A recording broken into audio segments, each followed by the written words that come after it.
Alright, what's up, y'all? It's LakerFan here. Real quick, I'm gonna pause it just so you can see the lineup. This only lasts for a couple seconds. But anyway, in today's video, this is Kawhi, KD, and Giannis going against a couple stage sweaties. You see we got a Ruffles winner in the middle. I don't know. Honestly, some of these icons don't really mean too much because at the end of the day, his record isn't all that nice. But anyway, I just thought you guys would enjoy this. There was 2 games that I'm gonna show you. Nice competitive little series we're on the 5K court as well. So anyway, we got Giannis, KD, and Kawhi over here. If I would put this little screen down, there we go. Okay, so I think a lot of these appearances look pretty spot on. Kawhi, not so much, but anyway. And then obviously, like you see, I got a 95, Kitchen's 97, Cook's on an 88. Cook just picked up the Pure Lock for the first time in a while, so he hopped on here with Kawhi. If you guys want to check it out too, I already have a video of, the Giannis and KD duo. But moving forward, I feel like I'm gonna do a lot of these types of vids.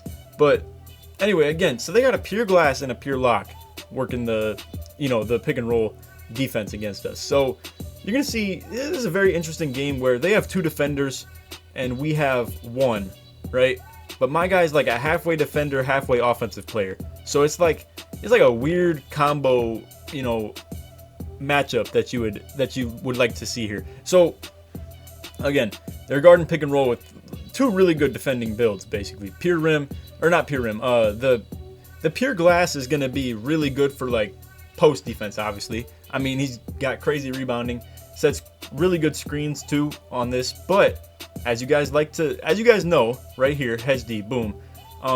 I like to think I'm really big on, playing good hedge defense and all that, especially when matched up on a really slow big man. And here we are with, a Pure Glass on the other team. So also Pure Glass is guarding ball. You see right here they get their switch though, but once they switch once, you know the deal. I know they're gonna switch back again. So I hit him with a slip. I got 6 points off literally just slips. That's it.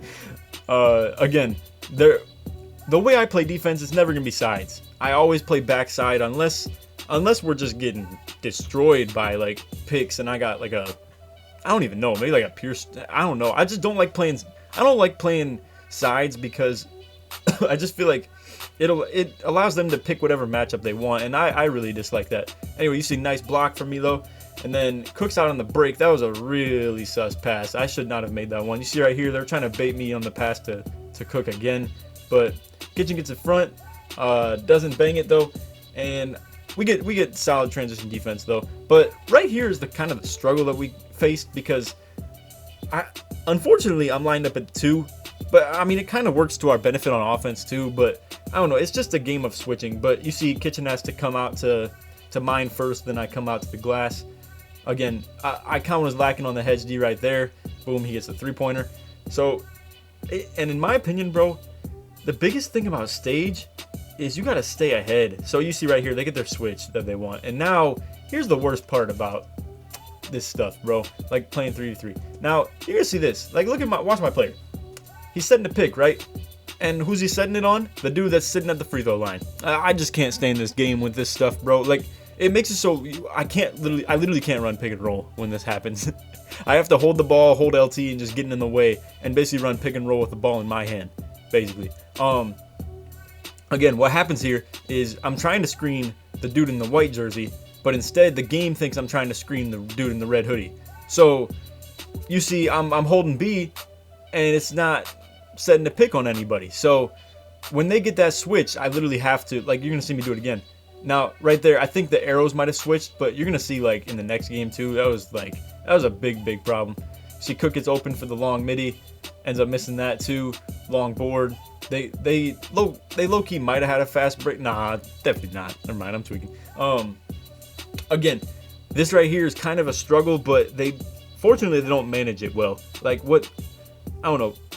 That's where having a build that can't shoot in that Pure Glasses spot kind of hurts, because I mean you're gonna see right here, they really should have just kept the glass in the, I don't know, you know what I mean? Like I don't gotta worry about the glass shooting. So all Kitchen has to do is come to mine first, and then boom, I'm fast enough to get to the glass anyway. So again, I don't know how you guys feel about it, but in my opinion, I feel like a Pure Glass is probably one of the most worthless builds in the game, especially if you're gonna make him 7'3". Like I just don't think it's worth making, in my opinion. But Anyway, they get the lock on Kitchen again. I feel like the arrows, yeah, the arrows switch on this one, so I can actually set the pick. But I mean, when the arrows don't, bro, it's like GG, you know? So, okay, right there, and this is exactly what I'm talking about. When the arrows don't switch, this is literally what I have to do. Oh, shoot. Hold up. All right, we back. Sorry about that. Technical difficulties. No, when the arrows don't switch, I wanted to point this out to you guys. Like, this is literally what I have to do. So Kitchen gets me the ball. Now I got to hold LT and literally use myself as a moving screen, basically. Like, I have to use myself to shield the defender off. And as you can see, I'm really not, it's not safe. Like, this is hard to like pull off properly. If the lock anticipates it right, you can really get some easy pokes off of this. But fortunately, LT in this game is broken. So if you hold it, you are pretty safe with the ball in your hand. But anyway, the point of this is to get Red Shirt to like step up on Kitchen here. So as you can see, he does that. So then he has no time to recover, easy dunk. So that's basically a form of pick and roll that you're kind of just forced to do, like when those arrows don't switch. But it's honestly, I don't think it's definitely not a better form of pick and roll. You see again, the shot maker is toasting up these screens. Now, I will say that is the one and only thing I feel like pure glasses are good for in this game is, you know, the screening ability. But again, now my dude is trying to set picks on the glass. Look at this garbage. So at this point, I just need to have the ball in my hand. Like there's no way for me to actually like set any picks or anything like that. But right here, and that's where I was trying to dunk on this dude. But anyway, you know, slash takeover. It's a bailout. It's a good bailout. It's a fun bailout.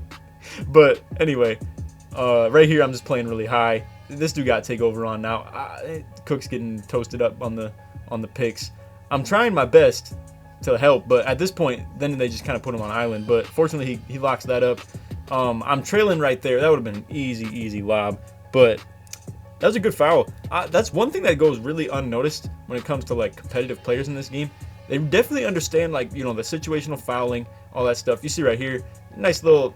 For those of you that don't know, I mean, this is like a nice little inbound play. If you got an outside shooter and then an inside big, you just come up, set a pick. Now, what the downside of this, and I don't want to pause for too long because I got a different gameplay that I'm showing you guys too. I don't want to make this too long, but you see, people in stage generally are going to play sides on this because they really don't want to give up a three-pointer. If I stay out of the way and go corner or paint, they can't really double Kitchen. So, I mean, it's kind of like a risk reward type thing where this is like a guaranteed 2 points if I do set that pick up top, because they generally are always going to play sides on it, because stage heads just don't want to give up threes. Like, they are so confident in their offense that, I mean, they're like, oh, bet, okay, they scored 2 points. Like, you know what I mean? But anyway, right there, and so rightfully so, because I don't know, a lot of these guys really are just walking buckets. But anyway, Kitchen's probably nowhere near his takeover, so it's honestly, and again, you see I'm setting picks on red hoodie again, so I gotta just get the ball and try to get in the way of the lockdown. Oh yeah, I get to hold LT against a pure lock trying to spam me. It's so fun. But nah, and right here I'm not sure if I had Cook sit corner or okay, yeah. So here's the read for this one. Now, like Cook being in the corner, right? This is where I want him to cut, because that dude on Cook is looking to step up on Kitchen, and I don't think he was getting that there. Kitchen gets the long three. Thankfully that goes in. That was like a huge momentum swing that we needed, because originally before that, I mean, all our points were literally from me, and then all their points are literally from this guy. So fortunately his takeover is running out pretty soon here. I wanted to make sure this dude did not get off another shot with takeover on, so I helped really hard there. They didn't switch, however, on that, and he bangs the three. And I didn't want them to switch, but I think Cook just kind of got out of position a little bit. Anyway, it's getting mad close, like 15-16. They get the lock on Kitchen again, but Lock's jumping around. Glass with some nice hedge defense. That was pretty clean. Again, I'm setting B. I'm holding B, and my dude's setting a pick on the dude in the paint. So boom, just got to make him step up. Now right here, I wanted to slip it. Cook kind of gets in the way a little bit, but it worked out. Now again, Kitchen's going corner. You see, like, this is the switch we're trying to make. And the problem with fouling sometimes, if they have two good shooters, it's tough to like get that switch that you want. Because the reason I want to switch so bad is because I want to be in the hedge defense instead of Kitchen, and especially like I don't want Kitchen on the pure glass because that might be a problem too. Again, I'm just holding LT, trying to get him open. Right here, I didn't think they were gonna leave him open like that, but they did. I was looking to maybe drive off it because I was thinking Glass was gonna step up on him, but no, they just they actually, again, most people live and die by just making you take the twos, but yeah, they gave up the 3 there, and we banged. That was like a huge momentum swing too, because I mean, had we missed that and they got a fast break, you're looking at 17 to what, 18, and they're up, and we would have been looking real bad. But anyway, he still bangs the 3. Now, this is where situationally it's 20 to 19. We need 2 points, and Kitchen has his takeover. So what I'm thinking is they're probably going to help off him quite a bit. But fortunately, that he just gets in front of him. That was just some bad defense, and then boom, he gets easy shot. Simple as that. What I was gonna do if we didn't get that though is just set up in like some easy slip where they're probably, I don't know, like normally good players I feel would not give up a free 2 points if like we have 20 points on the scoreboard. Like that just seems like some common sense if you ask me. But anyway, here let me get to part 2 now. But I mean, it seems like common sense that they would just not give up 2 free points if you have 20 points. But I'm telling you, bro, these stage heads, they just be giving up 2s on demand. It could be 20 to 19 game point if you score a dunk. They're just like 3 up. Like, don't let him score the 3, bro. Like, it's just, I don't know. It's an interesting tactic. But anyway, you see, they replaced 2 guys. Jordo is still playing, but this Tazo dude gets in here, and he has sharp lock, and then they replaced the pure glass with the pure rim. So instead of a pure lock and a pure glass, now it's a pure rim and a lock sharp. So assuming both these guys can shoot, it's going to be a little tougher to get that switch that we want, because again, they have me at the 2, and at this point, I don't know, there's really no good matchup offensively, so they win the matchup. Like right here, I'm trying to get to the paint, but I need Kitchen to, Kitchen has to come to the corner first. We definitely don't want to give up a 3. It's kind of the same mentality. Like, you'd rather give up a free dunk than a free corner 3. Like, that's just kind of how it is. But I don't know. It's you gotta just figure out yourself. But anyway, again, I'm setting picks on the dang. Like, I'm setting picks on the freaking dude that's, I don't know, you get what I'm saying. The same problem where I'm just gonna have to hold the ball in LT all game. So right here we get like 3 seconds. I have to put some garbage up, but fortunately I actually get the O board off this. Now you see I come up, we gotta just run the little crossers. Boom, he steps up enough to where I really should have like gone in for it, but yep, rim gets the lob. This is looking like a tougher matchup. Now I don't know how I didn't like just, I'll pause. I was about to say some weird stuff. I don't know how I didn't block that, honestly, but I don't know. Pure rims will do what pure rims do. Again, I'm trying to set the pick. I literally just can't, bro. Like, I literally just can't. Anyway, Kitchen gets in front of his dude, misses the shot, however, and the long rebound goes just out of my hands. And this is not looking too good. They get a sort of open 3 for the rim there. He almost beats me with a speed boost. I still get a lightly on the midi. Low-key fadeaway, too. And he still hits it. So, this one's not looking good. It's not looking good at all. Now, at this point, I'm like, all right, bro, I gotta just get the ball, do this LT garbage. Again, I'm trying to shield him off. They step up enough, just barely enough. Like, I really shouldn't have got away with that, but thankfully, speed kills. I had just a little step on the rim, so I got a decent open layup. Now the real problem here is that we are down 6 right now, and for sure they're not letting us get any 3-pointers. So we literally just got a clamp, bro. Right there, I was holding B and it gave me like the non-bounce pass. Anyway, we're working this again. Big man doesn't step up enough, and we get the 3-pointer. That is huge, bro. Because again, being down 8-2 in stage is it's just so bad. Like, nothing good is gonna happen when you're down 8-2, because that's when they start getting comfortable taking 2s. And the last thing you want is these 3-pointer crackheads to be like, oh hey, we can score 2s now. Like these dudes' worst nightmares themselves. Like they just are so against. Like, and right here, me and Cook, I don't know what was going on there. Thankfully, he misses though. And that's why sometimes you're okay with them living by the 3, because I mean, it doesn't sound good, but I'll take a pure rim, like, you know, shooting all game over the shot maker. I mean, that's obvious, you know. But anyway, I leave the rim on the pick and pop again, and that fortunately that one was for good reason. He goes in for the contested layup. Now we're working pick and roll again, but not really pick and roll. It's got to be this garbage, this garbage right here. But anyway, this right here is literally the whole point of running this, is that if I'm ever gonna score on it, it's like if this.